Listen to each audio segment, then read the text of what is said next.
Time now. Take a look at what's grabbing headlines. Solange Moujon joining us back in the studio. Solange, beginning with this controversial legislation here in France that's going up for a vote in front of the French Assembly. Yeah, the so-called global security law is being slammed today by the left-leaning paper Libération, as well as by rights groups, labor unions, and other papers who call out the bill's quote-unquote blurring or flouté of individual freedoms. It says that the bill is filled with Orwellian measures that take advantage of France's lockdown to try and push through laws that would curb freedoms of speech in France, such as requiring people to blur the faces if they want to broadcast or share images, videos of police officers, and essentially keep a crackdown on people's ability to film police officers. Now, in its editorial, Libération notes that they say this is hypocrisy on the part of Emmanuel Macron, that he was just calling out countries with little to no press freedom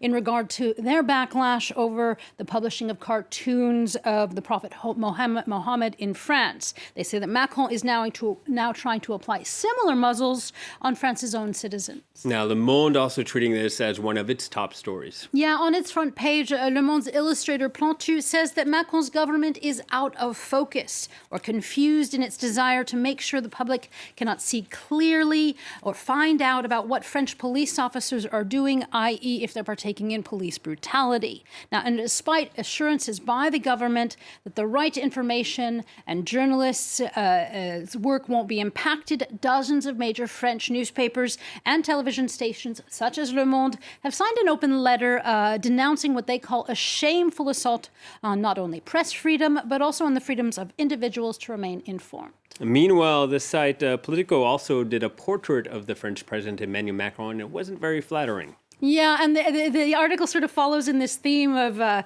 what you see isn't necessarily what you get. Politico makes the argument that Emmanuel Macron may seem on a foreign policy level like a president with a great game, that he's full of strong think tank ideas. But the site argues that all this talk isn't followed by action or the collaborating spirit that's needed to bring these ideas to fruition. Now, the article makes me think of other presidents and the buzz earlier this week that Barack Obama's take on Nicolas Sarkozy sort of took on. Obama said that Sarkozy, quote, had overblown rhetoric and strutted like a small rooster. That's not the first time we've seen such caricatures for world leaders, though. No, and as Herman, the Swiss cartoonist for the Tribune de Genève, shows us in making reference to Obama's memoir, Donald Trump may be soon writing his own autobiography, scrolling, I won. Now, much in the same vein of Sarkozy as a bantam cock, those were Obama's exact words, Donald Trump is also being compared to a bird. For cartoonists at the week, the U.S. president is a quack, a lame duck with a big L for loser, as he's ready to be served up for Thanksgiving dinner. And all this as we still have the U.S. president who has yet to concede. We see Georgia officializing its audit with the vote count there. So the U.S. president, though, and his lawyers are still making headlines today, both in jesting and in seriousness. Yeah, and as the Washington Post describes, Rudy Giuliani, who is the former mayor of New York and Trump's personal lawyer, gave a press conference where he laid out his view of the vast conspiracy. Was this one in front of a landscaping company? No, this is the next one. Okay. It's even better. So about this voter fraud against the president. And the paper notes not only was it completely false, but Giuliani hasn't changed. Giuliani, quote, began to melt in real time, end quote. Sweating on the podium, Giuliani's hair dye began to drip down his face. But was it really hair dye? Well, with Twitter going wild, the New York Times sought to find out. And hairdressers say that it's unlikely that it was hair dye because dye doesn't drip like that, or it would actually burn your skin. That instead it might be mascara applied to Giuliani's sideburns. Now, we don't know. It's impossible to know. And all of this would be funny, but it would be funny only if you tuned out what Giuliani and the president are actually trying to do, according to the conservative website, The Bulwark. Now, they say the next time when hairdye or mascara isn't rolling down faces and claims aren't as absurd about voter fraud as they are this time, well, such quote-unquote undemocratic charades, well, they could actually work and steal an election.